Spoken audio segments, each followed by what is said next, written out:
샬롬. 오늘 12월 둘째 주일입니다. 지난 한 주 하나님의 은혜 가운데 일주일도 아름답게 보내셨는지요? 지난 시간에서 계속해서 저희들 우리 요한복음 말씀을 한 절 한 절 그야말로 자세하게 그렇게 지금 계속해서 살펴가고 있습니다. 하나님께서 우리에게 허락해 주신 이 아름다운 이 시간 동안 우리 요한복음 말씀이 우리에게 정말 깊이 있는 말씀으로, 그리고 또 생명의 양식으로, 우리의 영의 양식으로 그렇게 다가왔으면 하는 마음에 간절한 우리 바람이 있습니다. 우리 요한복음 말씀 살펴보기 전에요, 먼저 우리 한 가지만 짚고 넘어가야 될 것이 있습니다. 저는 장로교 목사입니다. 어린 시절 초등학교 때죠. 그 당시에는 초등학교는 없었고 국민학교였죠. 국민학교 4학년 때 처음 이제 교회에 나가기 시작했는데 그 첫 교회가 바로 장로교회였습니다. 그리고 거기에서 예수 그리스도를 영접하고 그렇게 어린 시절과 청소년 시절과 그리고 청년 시절을 장로교회에서 신앙생활했고, 그리고 또 이제 신학교 입학할 때도 장로교 신학을 하는 그러한 신학대학원에 입학을 해서 그야말로 장로교 신학을 체계적으로 공부를 했습니다. 제가 왜 이렇게 말씀을 드리냐면요, 우리 장로교회는 한 가지 뚜렷한 특징이 있습니다. 바로 뭐냐면은 하나님의 주권, 우리 신학적인 체계는 하나님의 주권으로 그렇게 구성이 되어 있고요. 그리고 우리들의 삶은 하나님의 영광을 위한 삶이 가장 가치 있는 삶으로 여기고 있다라고 우리 장로교 신학과 또 장로교 신앙에서는 그렇게 가르치고 배우고 있습니다. 그래서 우리 여러분, 제가 몇 번째 말씀드렸지만 우리 장로교 5대 교리는 그야말로 하나님의 주권과 또 하나님의 영광이 관통하는 교리입니다. 5대 교리니까 물론 5개로 되어 있겠죠. 첫 번째, 무조건 선택. 하나님께서 창세 전에 그 기쁘신 뜻대로 자신의 이 주권적인 의지로 우리를 한 사람 한 사람을 어때요? 선택하셨는데 그 어떤 조건 보시지 않으시고 선택하셨다는 것입니다. 성품이 좋든 안 좋든, 성질이 더럽든 안 더럽든, 공부를 잘하든 못하든, 돈을 잘 벌든 또는 잘 벌지 못하든, 건강이 좋든 건강이 나쁘든 아무런 조건 없이 그 하나님께서 창세전에 하나님의 주권적인 의지로 그 기쁘신 뜻대로 우리를 자신의 아들로 딸로 선택하셨다라는 것입니다. 그야말로 하나님의 주권적인 의지가 반영되어 있고 하나님의 주권이 여기에도 뭐예요? 그대로 오롯이 담겨져 있죠. 그리고 두 번째, 전적 타락입니다. 하나님께서 아담과 하와를 어때요? 불순종 가운데 가두어 두셨다는 것이죠. 그렇죠? 여러분, 에덴 동산에 선악을 알게 하는 나무를 저기 동산 끄트머리 잘 보이지도 않는 희미한 곳, 희비한 곳, 그런 데다가 두시고 또 이 선악을 알게 한 나무의 과실도 어때요? 그냥 딱 보면 막 냄새도 아주 심하게 나고 딱 봐도 어때요? 전혀 맛도 없을 것 같고 그런 열매를 갖다 맺히게 하셨으면은 그러면 아담과 하와가 과연 선악과를 먹을 수 있었을까요? 그거 먹으려면 저기 끝까지 가야 되는 것이고 동산 끝까지 가서 딱 봐도 어때요? 아이고야 무슨 열매 냄새가 이러냐. 우리 열대과일 그 있잖아요. 두리안보다도 훨씬 더 심한 그런 냄새 나는 그런 과일 만약 맺게 하셨다면은 아담과 하와가 그걸 갖다가 뱀이 와서 아무리 유혹해도 그걸 갖다가 먹을 수 있겠냐고요. 그렇지 않았을 거예요. 근데 하나님께서 어디다 두셨어요? 동산 정중앙에다가 잘 보이는 곳에다가. 열매도 어때요? 보암직도 하고 먹음직도 하게. 왜 그렇게 하셨을까요? 예? 왜 그렇게? 그 이유는 그 다음에 나오죠. 바로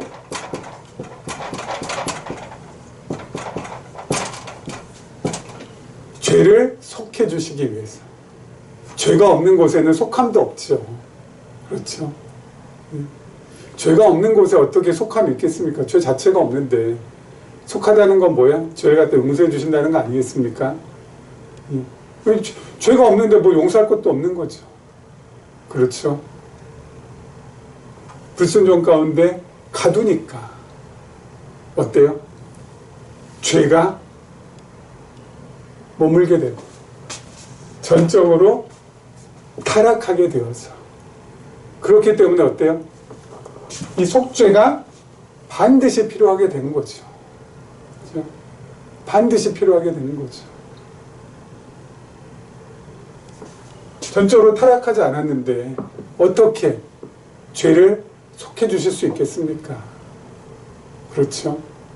그래서 여러분 전적 타락도 속죄도 하나님의 주권, 내 영역에 속해 있는 거라는 것이죠. 그렇죠? 특별히 죄를 속하여 주시되 리미티드, 제한이 되어 있어요. 무엇이요? 대상이. 어떤 대상으로? 1번, 무조건적으로 선택한 하나님의 자녀들. 모든 인류를 위해서가 아니라 하나님께서 창세전에 아무런 조건 없이 그 기쁘신 뜻대로 무조건 그 주권적 의지로 택함 받은 자신의 자녀들을 위하여서 누가요? 예수 그리스도를 보내주셔서 십자가에 달려 돌아가시게 하심으로 모든 죄의 짐을 지고 속죄를 해주신다는 거죠. 누구를 위하여서? 무조건적으로 선택받은 하나님의 자녀들을 위해서. 그리고 네 번째, 불가항력적 은혜입니다. 하나님께서 이렇게 섭리하셨다는 것, 우리를 택하여 주시고 불순종 가운데 가두셨다가 다시 어때요? 건져내 주시기 위해서 예수 그리스도를 보내주시고 십자가에 그 우리의 죄의 짐을 다 짊어지시고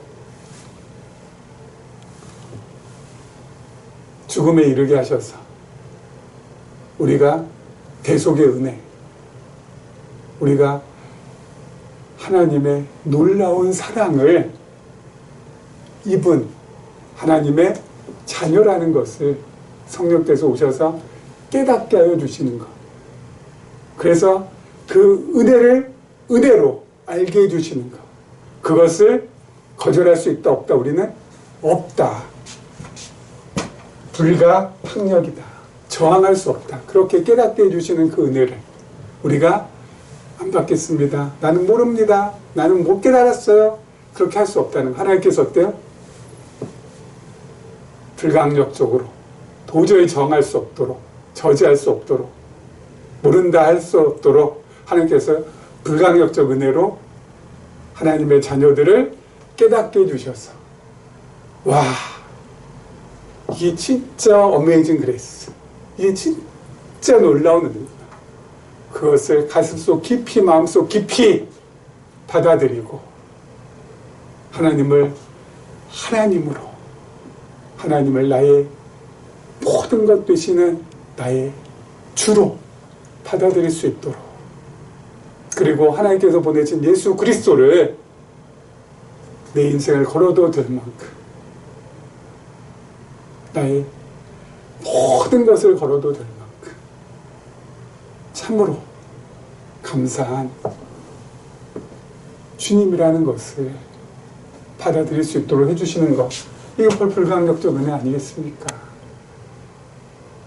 그것을 깨달은 사람 어때요? 다섯 번째,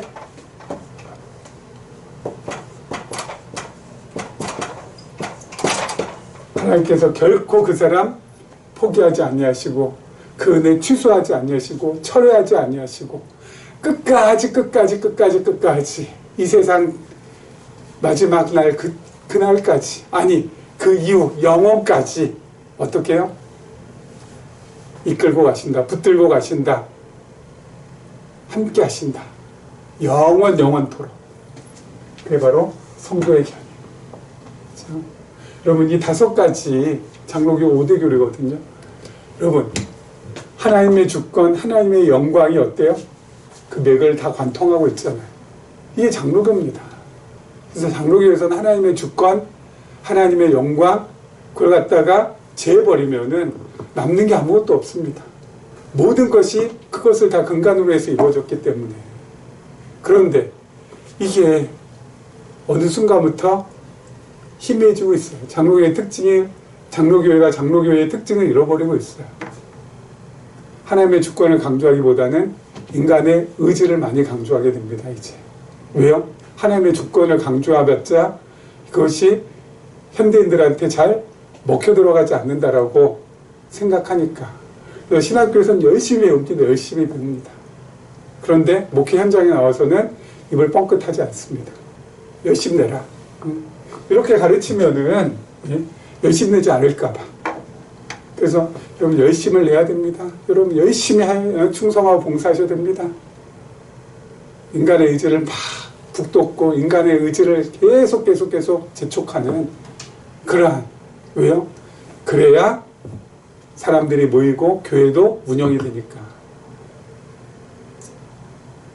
그래서 장로교의 특색이 점점 사라져가고 있습니다. 몇 주 전에 보니까 급기야는 우리나라에서 이런 일도 이제 생길 것 같아요. 어떤 장로교단하고요, 그리고 순복음교회 교단하고 서로 합치려고 한다. 그래서 우리나라 최대의 교단을 만들려고 한다라는 뉴스가 교계 뉴스에 떴더라고요. 참, 여러분, 장로교하고 순복음교회는 완전히 동에서 서가 먼 것처럼 극과 극입니다. 장로교회는 지금 말씀드렸던 것처럼 하나님의 주권을 강조하고 이걸 붙드는 교단이었고, 순복음교회는 인간의 의지를 갖다가 강조하는 교단입니다. 두 가지, 이 두 개의 교단이 이게 공통점이 없어요. 신학적으로 봐서는. 그런데 어때요? 이게 합쳐진다는 겁니다. 왜요? 장로교회가 더 이상 장로교회의 정체성을 잃어버렸기 때문에. 하나님의 주권보다는 인간의 의지를 더 많이 강조하고 인간의 열심을 더 많이 강조해야 어때요? 교회도 채워지고 교회도 운영되고 하니까. 순복음교회는 뭐 처음부터 시작이 바로 인간의 의지였으니까. 그렇다 치더라도 보면서 되게 씁쓸함을 많이 느꼈습니다. 그러면서 여러분, 계시의 관점에서 우리가 하나님의 말씀을 지금 해석하고 그리고 삶에 적용하고, 이러한 지금 우리가 이 계시적인 관점에 관해서 함께 우리 말씀을 함께 보고 있는데, 이런 계시적 관점은 장로교 신학이 밑바탕이 되었습니다. 어떻게 보면 장로교 신학을 우리가 더 계승시키고 더 한 단계 업그레이드하는 그러한 지금 위치에 우리가 있습니다. 그렇기 때문에 여러분, 우리가 너무너무 중요합니다. 오늘 말씀에서도 나오겠지만 우리 한 사람 한 사람이 너무너무 소중합니다. 그렇죠?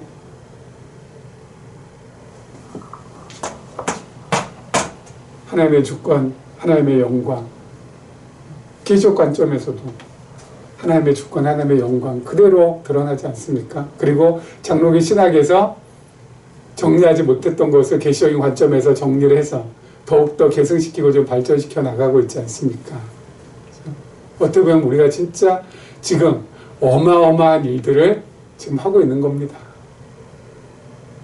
그래서 여러분, 앞으로도 부탁드리는 것은 계시적인 관점에서 하나님의 말씀을 보시고 그리고 해석하시고 우리 삶 속에 적용하시는 이것, 정말 하나님께서 우리를 이 땅에서 부르시는 그날까지 우리 함께 나누고 함께 연구하고 함께 공부하며 그렇게 우리의 삶을 영위해 나갔으면 합니다. 자, 우리 지난 시간이었어요. 우리 요한복음 말씀 우리 계속해서 보도록 하죠. 자, 7장 25절 말씀입니다. 7장 25절 말씀. 예루살렘 사람 중에서 어떤 사람이 말하되 이는 그들이 죽이고자 하는 그 사람이 아니냐. 보라 드러나게 말하되 그들이 아무 말도 아니하는도다. 당국자들은 이 사람을 참으로 그리스도인 줄 알았는가. 그러나 우리는 이 사람이 어디서 왔는지 아노라. 그리스도께서 오실 때에는 어디서 오시는지 아는 자가 없으리라 하는지라. 예수께서 성전에서 가르치시며 외쳐 이르시되 너희가 나를 알고 내가 어디서 온 것도 알거니와 내가 스스로 온 것이 아니니라. 나를 보내신 이는 참되시니 너희는 그를 알지 못하나 나는 아노니 이는 내가 그에게서 났고 그가 나를 보내셨음이라 하시니 그들이 예수를 잡고자 하나 손을 대는 자가 없으니는 그의 때가 아직 이르지 아니하였음이로라. 아멘. 자, 예루살렘 사람들은요, 이 유대의 지도자들이 예수님을 죽이려고 한다는 것을 잘 알고 있었습니다. 그렇죠? 그런데 지금 예수님께서 드러내놓고 말씀을 가르치시고 있는데 그 어떤 사람도 제지하거나 그 어떤 사람도 예수님을 체포하려고 오지 않습니다. 그래서 이들이 생각하길 뭐예요? 당국자들이 이 사람을 참으로 그리스도인 줄 알았노라 보다. 예수 체포해서 죽이려고 그렇게 했다는 거 우리가 전부 다 소문을 들어서 이렇게 알고 있는데 저 예수라는 사람 저렇게 드러내놓고 말씀 전하고 있는데도 제지하거나 또는 체포하거나 그런 일 전혀 없다. 그런 거 보니까 당국자들이 저 예수라는 사람 그리스도인 줄 혹시 알고 있나 보다. 그러면서 하는 말이 뭐라고요? 우리는 이 사람이 어디서 왔는지 안다. 어디서 왔는지 안다. 바로 갈릴리 나사렛 출신 목수의 아들 예수 아니냐 이런 겁니다. 그러면서 하는 말이 그리스도께서 오실 때는 어디서 오시는지 아는 자가 없으리라. 그 당시 유대인들 사이에 그 민간들, 유대인들 이 민중들 사이에서는 그리스도가 오실 때 그리스도가 어디 출신인지 어디 배경인지 아무도 모른다라고 합니다. 왜요? 그는 신비롭게 나타날 것이기 때문에. 신비롭게 나타날 것이기 때문에 그 사람이 어디서 왔는지 어디 출신인지 아는 사람이 아무도 없을 거라고 합니다. 그런데 이것은 뭐예요? 잘못된 것이죠. 잘못된 것이죠. 민간에 지금 잘못 퍼져 있는 신념이죠. 분명히 구약성경 미가서에 뭐라고 되어 있습니까? 그리스도는 메시아는 베들레헴에서 태어날 거라고 말씀하고 있지 않습니까? 그러니까 지금 민간에 지금 퍼져 있는 이 신념은 바로 뭡니까? 성경에 근거하지 않은 신념이죠. 우리는 예수가 갈릴리 나사렛 태생이라는 거, 거기 출신이 거기서 나고 자랐다는 거, 목수의 아들이라는 분이 전부 다 알고 있는데 그렇다면 저 사람은 그리스도 아니라는 겁니다. 당국자들 혹시 그리스도로 지금 알고 지금 체포하지 않는 것 같은데 저 사람은 그리스도 아니라는 겁니다. 진짜 그리스도라면은 뭐라고요? 어디서 오는지 몰라야 된다는 겁니다. 그게 민간의 신념이에요. 그리스도는 정말 신비롭게 나타날 것이기 때문에 신비롭게 왕적인 존재로 나타날 것이기 때문에 그게 어디 출신인지 어디 배경인지 전혀 알 수 없다는 겁니다. 잘못된 것이죠. 그 잘못된 것을 이슬은 지금 확신하고 있다는 거죠. 우리도 그렇습니다. 성경에 근거하지 않은 것들, 그것을 마치 성경에 근거한 것처럼 철석같이 믿고 있는 것이 있습니다. 대표적인 거 뭐야? 대표적인 거?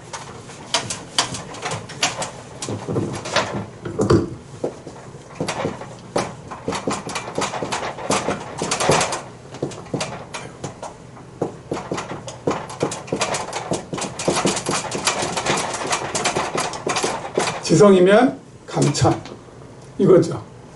지성이면 감천. 정성을 끝까지 지극하게 들이면은 하늘이 감동한다. 지성이면 감천이다. 그래서 과거에 어때요? 정한수 또 놓고 새벽마다 잘 되게 해달라고 열심히 소원 빌고 하는 것들. 무속에서, 민간에서. 이게 그대로 어때요? 교회 안에 들어와서 하나님 앞에 열심히 기도하고 정말 새벽마다 기도하고 밤잠 자지 않고 기도하고 하면 어때요? 내 소망이, 내 소원이 이루어진다. 이거 지성이면 감천. 여러분 성경 어디에도 없습니다. 성경에 근거하지 않았어요. 오히려 성경은 어때요? 하나님의 정하신 뜻대로 모든 것이 이루어진다라고 합니다. 우리가 아무리 팔짝 뛰고 빌고 몸부림치고 해봤자 어때요? 하나님의 뜻이 우리의 행위에 따라서, 인간의 행위에 따라서 하나님의 뜻이 이렇게 왼쪽으로 갈 거 오른쪽으로 갔다가, 오른쪽으로 갈 거 왼쪽으로 갔다가, 하나님의 뜻 직선으로 갈 거 하나님께서 유턴해가지고 다시 그 뜻을 돌이키시고, 그거 아니라고요. 하나님의 정하신 뜻대로 모든 것들은, 그 정하신 뜻이 2025년에 정하신 것도 아니고 2020년에 정하신 것도 아니고 1990년에 정하신 것도 아니에요. 언제 정하신 거예요? 창세 전에 정하신 그 뜻대로 인류의 모든 역사, 이 온 우주의 만물들이 그렇게 그 뜻대로 지금 진행이 되고 있는 것이에요. 그래서 늘 말씀드리지 않습니까? 우리 하나님의 뜻을 우리의 뜻으로 잡아 올리는 것은 그건 헛된 수고에 불과한 거라고. 우리의 뜻을 하나님의 뜻에 맞춰야지. 그치? 그게 진짜 아닌가요? 우리들은 왜 어때요?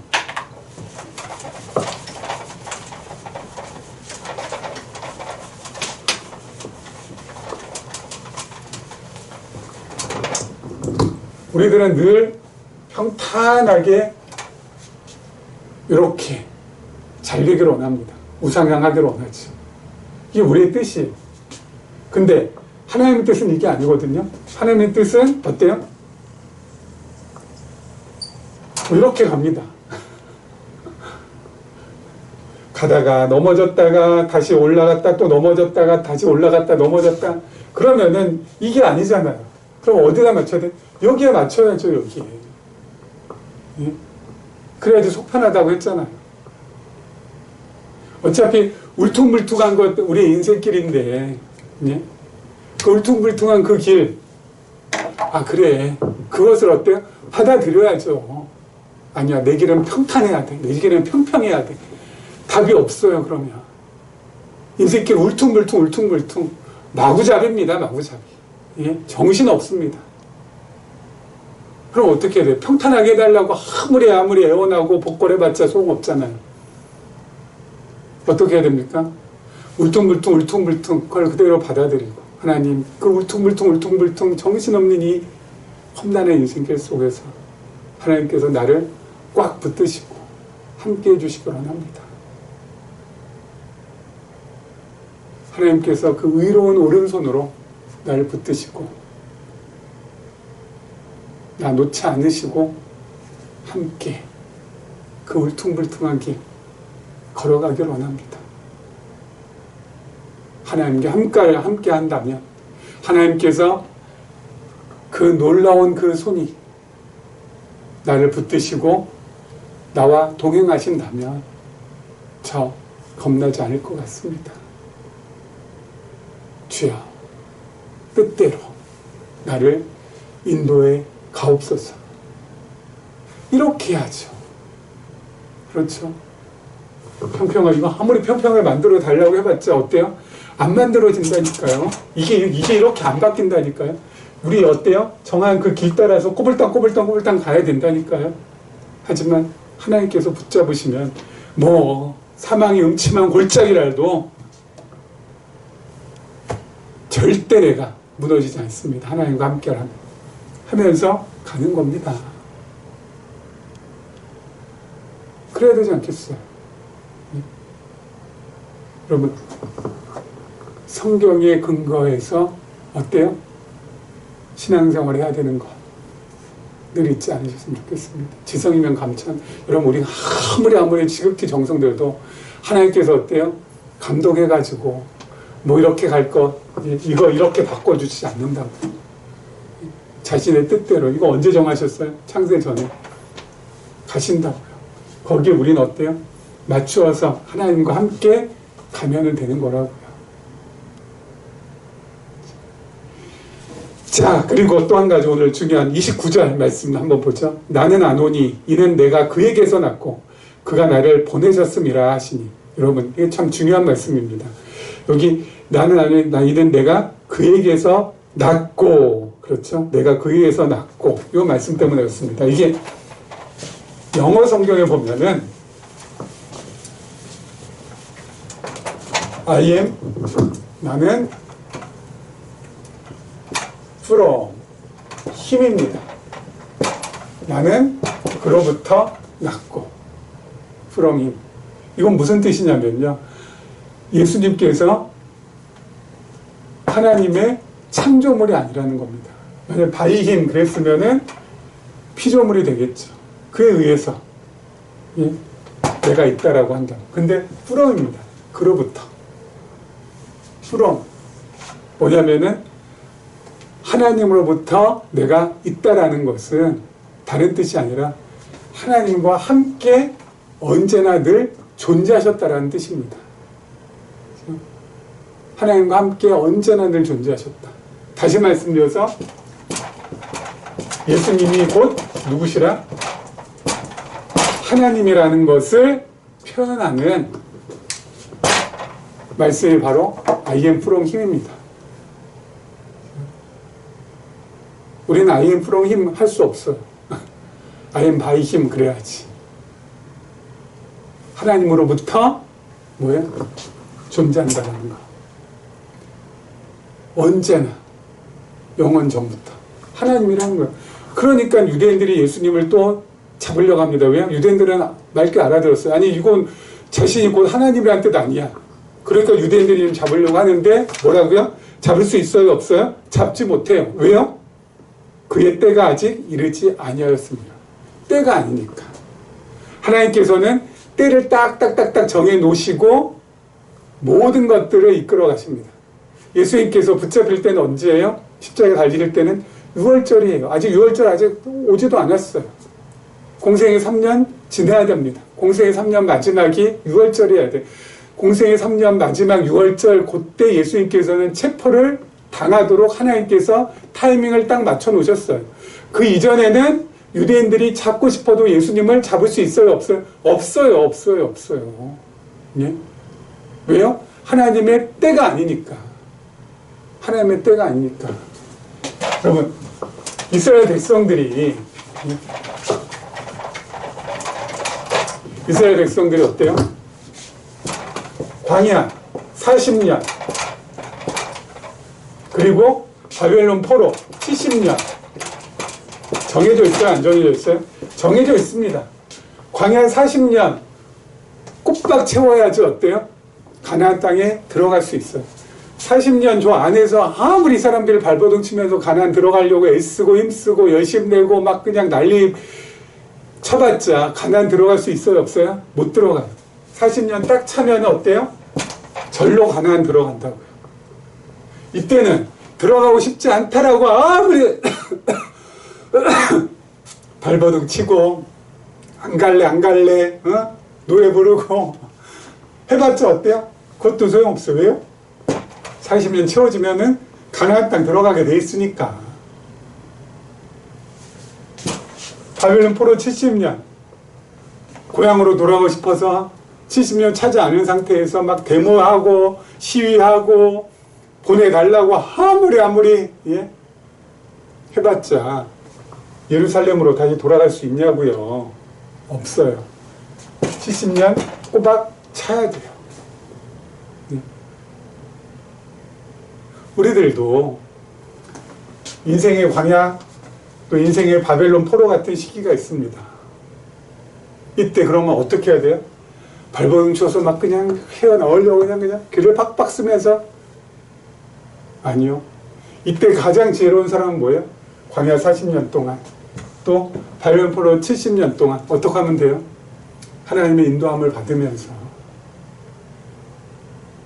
환난과 어려움 속에서도 마음이 피곤하고 머리가 지끈지끈 어지러운 그런 상황 속에서도 하나님 놓치지 않고 하나님 붙들고 의지하고 하나님의 때를 기다리며. 왜요? 끝나요? 안 끝나요? 끝나요. 끝나요? 안 끝나요? 끝나요. 끝날 때까지 인내하고 견디고 버티면서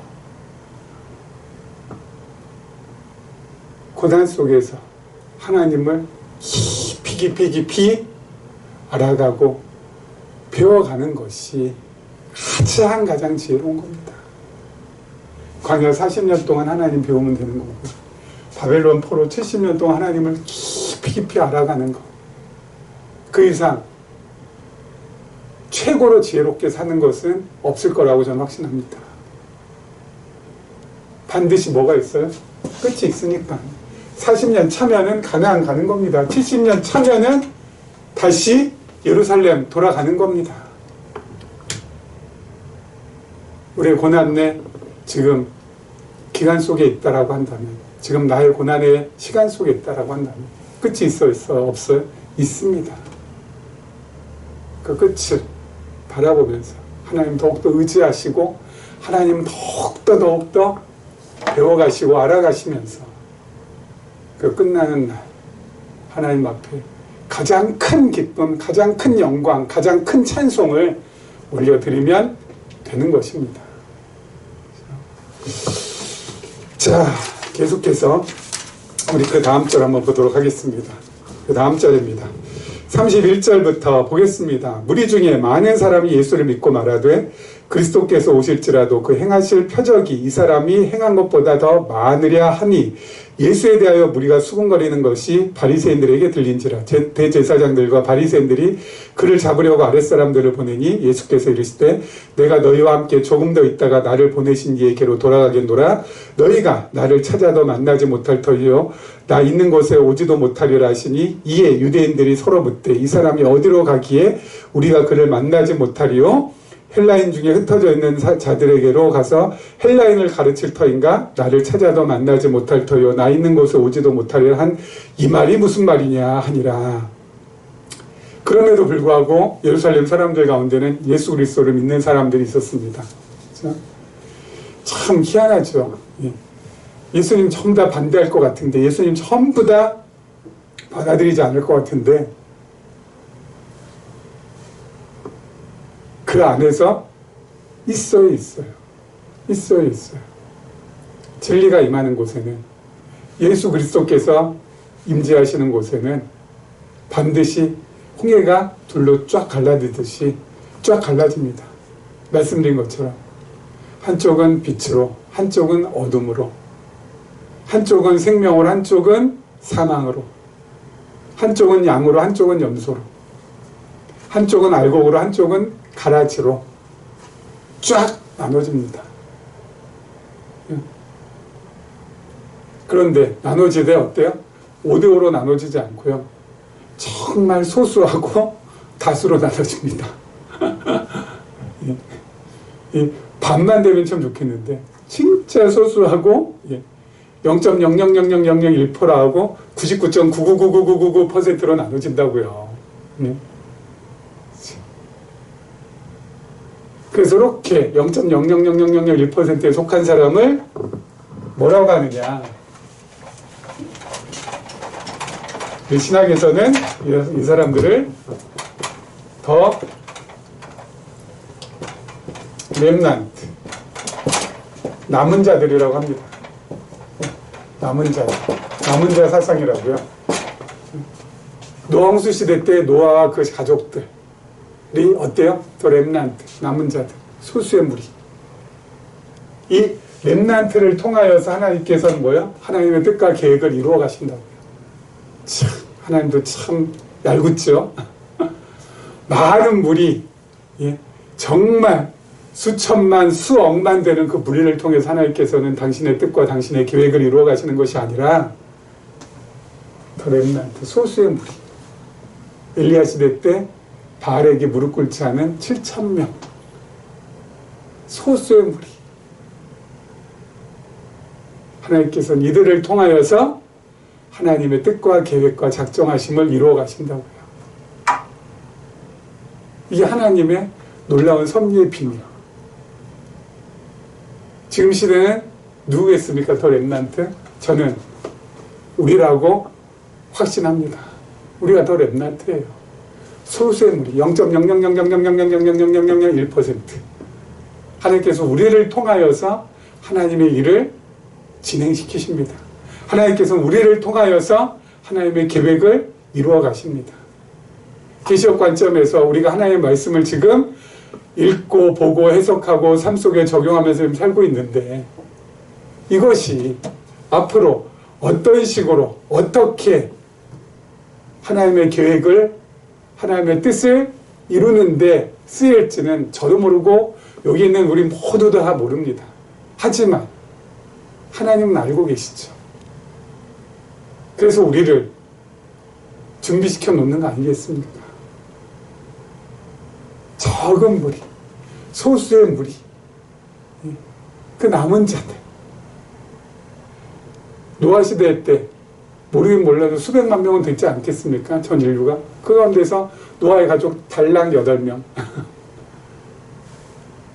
엘리야 시대 때 바알에게 물고 끓지 않은 7,000명. 와, 맞네? 아니요. 이스라엘 전체 인구 적어도 300만, 400만 전체 인구에 비해서는 어때요? 소수에 불과하죠. 예수님 당시 더 렘넌트 누구겠습니까? 예수님의 제자들.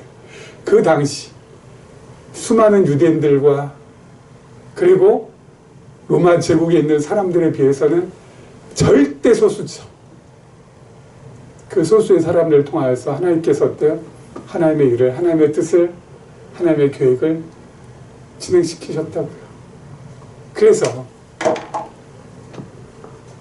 우리는 언제나 하나님 앞에서 진짜